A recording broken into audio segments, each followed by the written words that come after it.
Hello, నేను మిసిఎస్ను. ఉమ్మడి తెలుగు రాష్ట్రం విడిపోయిన తర్వాత ఒక రాష్ట్రానికి సంబంధించినటువంటి నిర్ణయం మరొక రాష్ట్రం మీద ప్రభావం చూపుతుంది. అది ప్రత్యక్షంగా కానీ పరోక్షంగా కానీ.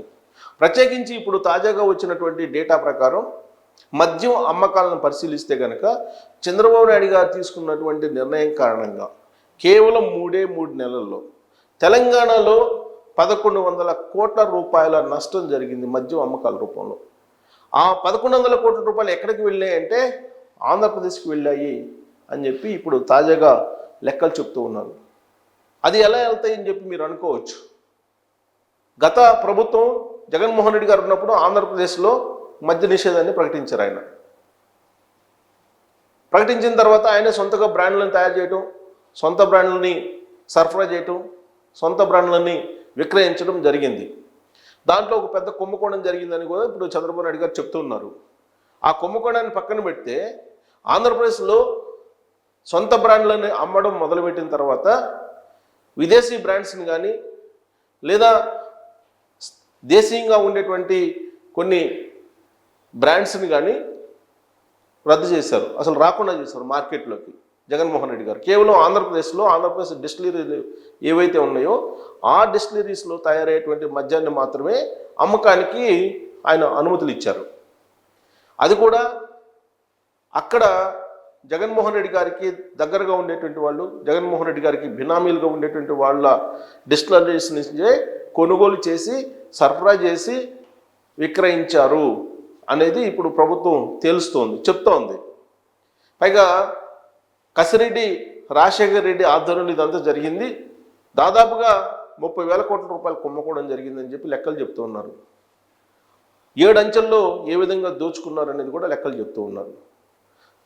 ఆ కారణంగా లబ్ధి పొందింది ఎవరు అనంటే అక్కడ సొంత బ్రాండ్లతోటి అమ్ముకోవడం ద్వారా కమిషన్ రూపంలో కేసుకి 150 నుంచి 400 రూపాయలు దండుకొని కొన్ని వేల కోట్ల రూపాయలు జగన్మోహన్ రెడ్డి గారి బినామీలు, జగన్మోహన్ రెడ్డి గారి టీము దోచుకుంటే పరోక్షంగా తెలంగాణ ప్రభుత్వం భారీగా లాభపడింది. అప్పట్లో జగన్మోహన్ రెడ్డి గారు ముఖ్యమంత్రిగా ఆంధ్రప్రదేశ్కు ఉన్నంతకాలం 3 నెలలకే ఒకసారి 1100 కోట్ల రూపాయలను ఆంధ్రప్రదేశ్ నష్టపోయింది. కేవలం మద్యం అమ్మకాల విషయంలోనే. ఎలా నష్టపోయింది పరోక్షంగా అంటే ఇప్పుడు లాభపడినటువంటి అంశాన్ని మనం తీసుకోవచ్చు. చంద్రబాబు నాయుడు గారు వచ్చిన తర్వాత మద్యం పాలసీని మార్చారు. గతంలో ఏ విధంగా మద్యం పాలసీ ఉండేదో అదే మద్యం పాలసీని తీసుకొచ్చారు. ఆ పాలసీలో విదేశీ బ్రాండ్స్ను ఆహ్వానించారు. దేశీయంగా తయారు చేసేటువంటి బ్రాండెడ్ మద్యాన్ని కూడా అనుమతించారు. దీంతో తెలంగాణలో సేల్స్ పడిపోయినాయి. ఎందుకు సేల్స్ పడిపోయినాయి అని అంటే గతంలో ఈ బ్రాండ్స్లన్నింటినీ జగన్మోహన్ రెడ్డి గారు రద్దు చేశారు కాబట్టి తెలంగాణకు వచ్చి ఈ బ్రాండ్స్ని కొనుగోలు చేసేవాళ్ళు. ప్రత్యేకించి ఖమ్మం, నల్గొండ, అలాగే మహబూబ్ నగర్, ఆంధ్రప్రదేశ్ సరిహద్దుల్లో ఉండేటువంటి ఆ జిల్లాల నుంచి భారీ స్థాయిలో ఈ బ్రాండ్స్ని తీసుకెళ్లేవాళ్ళు ఆంధ్రప్రదేశ్కి. మద్యం ప్రియులు కొనుగోలు చేసి వెళ్ళేవాళ్ళు. ఫలితంగా 3 నెలలకి 1100 కోట్లు అంటే నెలకి సుమారుగా 3.5 కోటి లేదంటే 4 కోట్లు వేసుకోండి. నెలకి 4 కోట్ల రూపాయలు ఇప్పుడు ఆంధ్రప్రదేశ్కి గతం కంటే లాభం వస్తుంది. అంటే దీని అర్థం ఏంటి? జగన్మోహన్ రెడ్డి గారు 5 సంవత్సరాలు ఉన్నప్పుడు నెలకి 4 కోట్లు నష్టపోయింది ఆంధ్రప్రదేశ్ ప్రభుత్వం. అది ఎవరికి వచ్చింది అంటే తెలంగాణ ప్రభుత్వానికి, తెలంగాణ రాష్ట్రానికి వచ్చింది. తెలంగాణ రాష్ట్రం జగన్మోహన్ రెడ్డి గారు ఉన్నటువంటి 5 సంవత్సరాల్లో పోనీ 4 సంవత్సరాలు వేసుకున్నా కానీ నెలకి 4 కోట్లు లెక్కేసుకుంటే దాదాపుగా సంవత్సరానికి 12-48 అంటే 48 కోట్లు, 50 కోట్లు వేసుకోండి. 5 సంవత్సరాలకి 5×5 అంటే ఎంత నష్టపోయిందో చూడండి. 250 కోట్ల రూపాయలు, దాదాపుగా 2,500 కోట్ల రూపాయలు నష్టపోయింది. నెలకు వచ్చేసి నీకు 150 కోట్లు ఇక్కడే కనిపిస్తుంది కదా. సో నెలకి వచ్చేసి అంత భారీ నష్టం జరుగుతుంది. ఇది కాస్త అక్కడికి పోయి యాడ్ అవుతుంది. ఇప్పుడు 3 నెలల్లో 1100 కోట్లు ఆంధ్రప్రదేశ్ ప్రభుత్వానికి వచ్చిందని చెప్పి చెప్తూ ఉన్నారు ఈ బ్రాండ్స్ని పరిచయం చేయడం ద్వారా. అంటే భారీగా ఎంత నష్టపోయాం? దాదాపుగా ప్రతి సంవత్సరానికి వచ్చేసి 3 నెలల్లో 1100 కోట్లు అంటే 4 అంటే దాదాపుగా 4000 కోట్లు, 4500 కోట్లు సంవత్సరానికి. 5 సంవత్సరాలకి 5 నాలుగు 20,000 కోట్లు సుమారుగా. అంటే ఎంత నష్టపోతున్నాము అని చెప్పి మనం అంచనా వేసుకోవచ్చు. ఆ రోజు తీసుకున్నట్టు నిర్ణయం కారణంగా, ఇప్పుడు చంద్రబాబు నాయుడు గారి నిర్ణయం కారణంగా రేవంత్ రెడ్డి గారి ప్రభుత్వం నెలకి 4 కోట్లు 5 కోట్ల దాకా నష్టపోతుంది. దాదాపు 4 కోట్లు వేసుకోండి, అంటే 11 కోట్లు వచ్చింది కాబట్టి రాష్ట్రానికి. సో ఒక చిన్న నిర్ణయం ఎంత తేడా వస్తుందో చూడండి.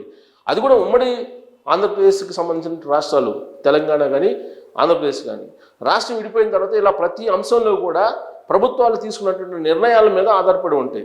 జగన్మోహన్ రెడ్డి గారు ముఖ్యమంత్రి అయిన తర్వాత 2019లో కేసీఆర్ గారితో భేటీ అయ్యారు.